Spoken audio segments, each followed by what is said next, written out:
দর্শক, একদম সোজা কথাই বলি, আজকাল অনেক যুবক একটা ভয়ঙ্কর অভ্যাসে জড়িয়ে পড়েছে। সেটি হচ্ছে বারবার হস্তমৈথুন। প্রথমে মজা মনে হলেও আস্তে আস্তে এর মারাত্মক ক্ষতি ধরা দেয়।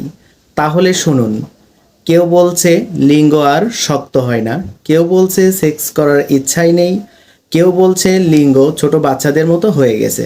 আবার কারো কারো অভিযোগ বীর্য পাতলা পানির মতো এবং সামান্য উত্তেজনায় বের হয়ে যায়।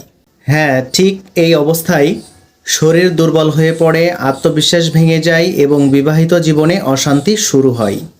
অনেকেই মনে করেন এটা নাকি আর ভালো হবে না, কিন্তু সত্য হলো হোমিওপ্যাথিতে এর দারুণ কার্যকর সমাধান আছে। সবচেয়ে কার্যকর কিছু ওষুধ রয়েছে, সেগুলো হচ্ছে অ্যাগনাস কাস্ট মাদার টিংচার, এটি যৌন ইচ্ছা ফিরিয়ে আনতে সাহায্য করে। সেলিনিয়াম 30, এটি বীর্য ঘন গাঢ় এবং দ্রুত বীর্যপাত রোধ করে। অ্যাসিড ফস 200, এটি শরীর ও মনকে শক্তি যোগায়। নিয়ম করে কয়েক সপ্তাহ খেলেই শরীরে নতুন শক্তি ফিরে আসবে এবং আগের যত দুর্বলতার কথা বললাম সব কিছুই মিলিয়ে যাবে ইনশাআল্লাহ। এই চিকিৎসা পাওয়া যাচ্ছে নিরাময় হোমিও চেম্বারে। আপনারা চাইলে ডিসক্রিপশনে দেওয়া আমাদের অফিসিয়াল হোয়াটসঅ্যাপ নাম্বারে যোগাযোগ করতে পারেন। ভিডিওটি ভালো লাগলে লাইক, শেয়ার, সাবস্ক্রাইব করবেন এবং আপনার কোনো প্রশ্ন থাকলে অবশ্যই কমেন্টস করবেন। এই ধরনের সকল স্বাস্থ্য টিপস পেতে আমাদের সাথেই থাকুন। ধন্যবাদ।